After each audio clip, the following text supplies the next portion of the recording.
The Galaxy Note 7. Boy, has that been a pivotal moment in Samsung's history and kind of a big part of smartphone history in general. Such an awesome phone that I reviewed myself. I did not have nearly the amount of subscribers I had now, but back then, I remember when it was first unveiled, I thought it was interesting. I thought it might be the phone that makes me want to switch away from my iPhone. The wireless charging capabilities, it had a great camera, the waterproofing, but then of course we went through that enormous recall. Lots of them were exploding, we all know the story. They recalled them first and said we're gonna double check them and fix them. They double checked them, they fixed them. When in actuality, Samsung just kind of changed the company who was assembling them, sent them out, and they still had the same problem. They were blowing up, not overwhelmingly, but to the extent that it was dangerous and there was bad enough media surrounding it that it made no sense to keep on selling. Airliners everywhere before they took off said that if anyone aboard this plane has the Galaxy Note 7, they'll be asked to turn it off, turn it in, or else they will not be able to fly on the plane. So for like a 4-month period, if every single plane that takes off tells you that, I bet a lot of people aren't interested in buying a new Note 7. It hurt Samsung's PR pretty bad, but they recovered from it. I think what they did was fully justifiable. They refunded people. They promised them discounts on the Galaxy S8 and Note 8, and I do not hate on Samsung at all because of this incident. This honestly could happen to any company when they're not careful enough about how they assemble their phone. This could easily have happened to Apple. I think what happened to the Note 7 was a painful reminder of what lithium batteries are capable of when not assembled correctly. And now Samsung, when releasing their smartphones, goes through a very rigorous battery test check, which of course I think is smart and wise, and I kind of wish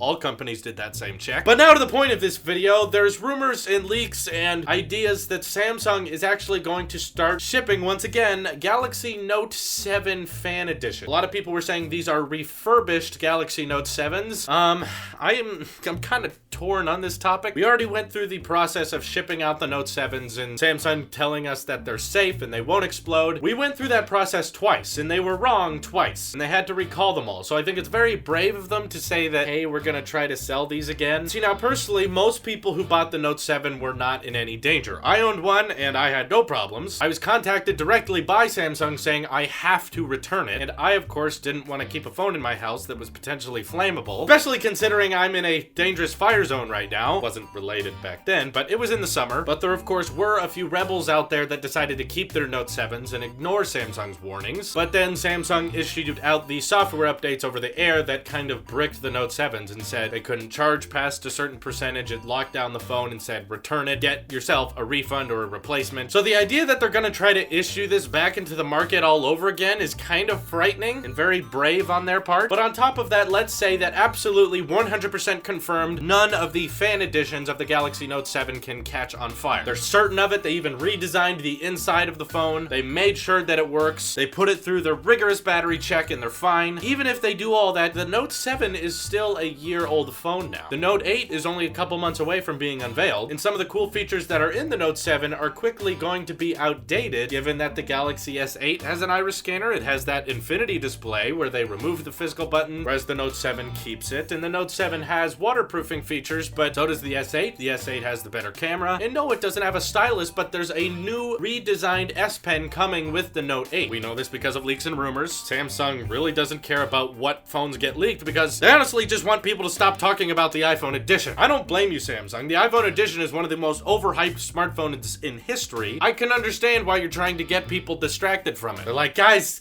stop talking about Apple for a second. Think about the Note 8, which of course is gonna have dual camera features. I'm sure faster charging, much more storage, the infinity display, and of course that redesigned S Pen. If we're so close to the Note 8 release, why should Samsung start unveiling last year's incredibly cataclysmic failure again? Who is this really gonna be for? I guess I could start to understand why they would do it if they dropped the price dramatically. If they made it so reselling this Galaxy Note 7 that is 100% certainly safe is not about turning a profit, as in the phone is so cheap that Samsung barely gets any profit out of it because it's a year-old smartphone and it's a smartphone that had a lot of danger in the past surrounding it, terrible PR. People who buy this thing should be thanked because they're taking such a risk, and it shows what kind of committed loyalty they have to Samsung. That's really why this should be called the Fan Edition, because you Samsung fans better be super loyal if you've had to return your Note 7 2 times and you're still willing to buy it again, even when the S8 is already out and the Note 8 is just months away. Personally, if I were Samsung's CEO, I would not unveil it. I would want everyone to forget about the Note 7 as much as possible. I'm a little surprised they're okay with continuing the Note lineup, I kind of would have discontinued it or rebranded it in a new way. Maybe not call it the Note 8 because that implies that there was a 7. But that's just me. You know, Samsung is embracing their failure and embracing that they made a mistake and they want to correct it and they want to reestablish their loyalty to making sure products are safe and extremely satisfying for their customers. I respect that. Now, don't get me wrong, I am still definitely the Apple sheep. Yes, you can admit that I'm biased, and if the same thing happened to Apple, I probably wouldn't make as many jokes about it. But keep in mind, this really could happen to anyone. Think of how much of a tragedy it would be if all this hype around the iPhone edition came with the release of an explosive phone, and the iPhone edition was just as explosive as the Note 7 was. All that hype for over a year for something that just blows up. That would be rather disappointing. So let's hope that Apple and Samsung are keeping things safe, and let's hope that this Note 7 doesn't have a single new problem if Samsung does go forward with selling. Because, you know, if they start selling the fan editions, and just one, that's all really it's gonna take, just one of these Note 7s blows up, they're gonna be made fun of for months again, and they're gonna have to cover up their entire PR. They're gonna have a very hard time if they blow up a phone 3 times. So let's hope that doesn't happen. Let me know all your thoughts in the comments below about what you think of the Galaxy Note 7 Fan Edition. Is this a good idea? This is your Apple Sheep here, and I will see you in the next one.